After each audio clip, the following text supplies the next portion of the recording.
Nesse vídeo a gente vai explorar algumas nuances do pensamento, com a intenção de haver um esclarecimento e uma distinção do que é pensamento e do que é realidade.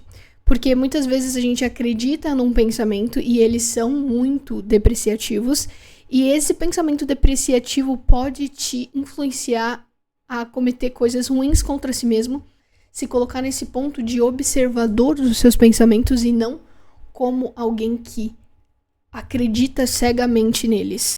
Ao decorrer do desenvolvimento desse vídeo, as coisas vão ficar cada vez mais claras e aí você vai entender por que eu tô fazendo esse vídeo e qual que é o sentido real por trás de você prestar atenção no que você pensa e no que você sente. A primeira coisa que a gente pode comentar sobre o pensamento é que ele sempre ocupa a sua mente. Procura alguma coisa para te ocupar. A frase mente vazia, oficina do diabo, ela se encaixa perfeitamente nessa ocasião. Quando a mente de uma pessoa tá vazia, o pensamento vai lá e ocupa com alguma asneira.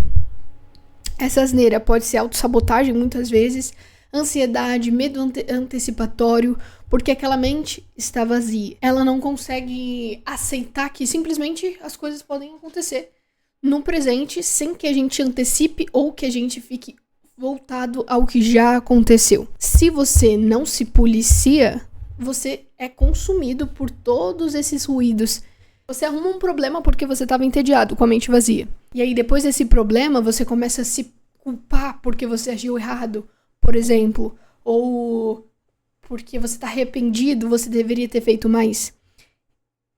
Isso são pensamentos que podem ser muito prejudiciais para você, se você acreditar cegamente neles. O primeiro ponto que a gente já pode estabelecer é que sim, a sua mente sempre vai te ocupar, inclusive de bobagens. Então, é exatamente por isso que você precisa se policiar e observar os seus pensamentos e os seus sentimentos. Esse daqui é o ponto que esclarece exatamente o motivo pelo qual os pensamentos não são confiáveis.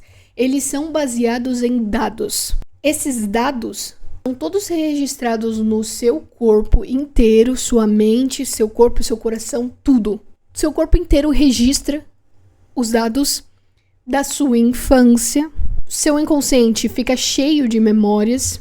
Esses traumas geram insegurança. Significa que, dependendo do que você viveu na infância, você vai ter traumas. E esses traumas vão definir os seus comportamentos se você estiver vendado. Se você não estiver percebendo o que passa na sua cabeça, se você não estiver percebendo quais são os seus sentimentos.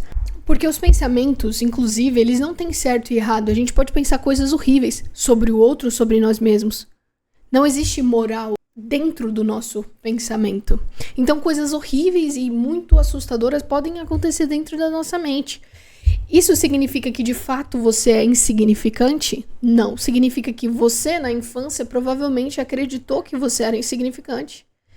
Isso te gerou um trauma, insegurança, e agora você não consegue fazer mais nada, coisas simples, porque geram insegurança forte em você. Então, o sintoma é o pensamento.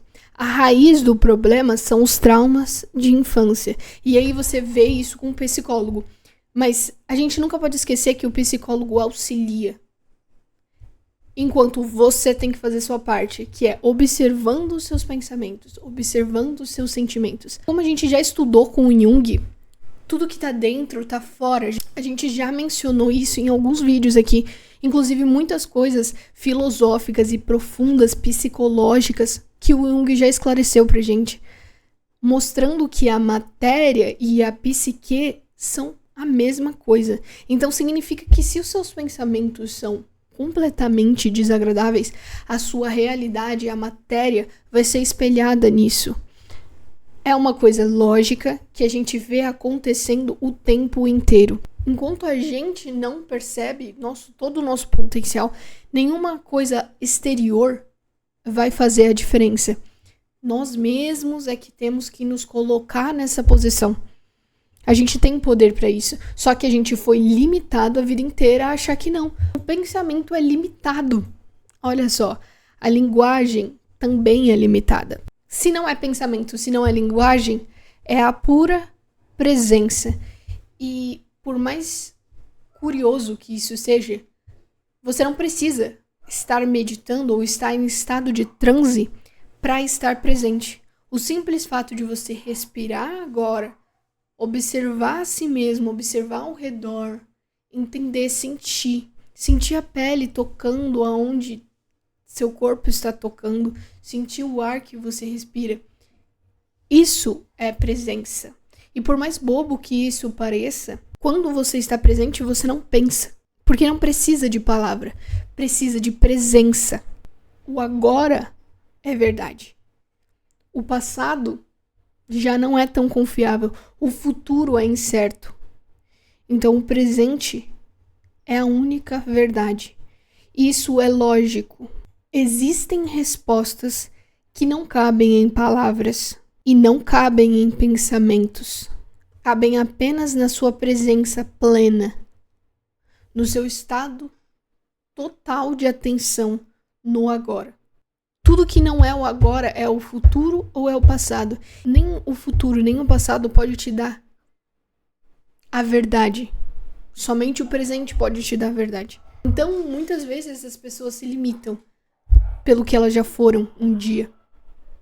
Mas nós somos metamorfoses ambulantes, como diz sabiamente o Raul Seixas. Eu só queria que vocês entendessem a gravidade, às vezes, do que passa na nossa mente. E eu queria que vocês avaliassem o que vocês andam pensando, porque isso é muito importante. E eu espero que eu tenha ajudado você de alguma forma. Enfim, muito obrigada por assistir até aqui e até a próxima.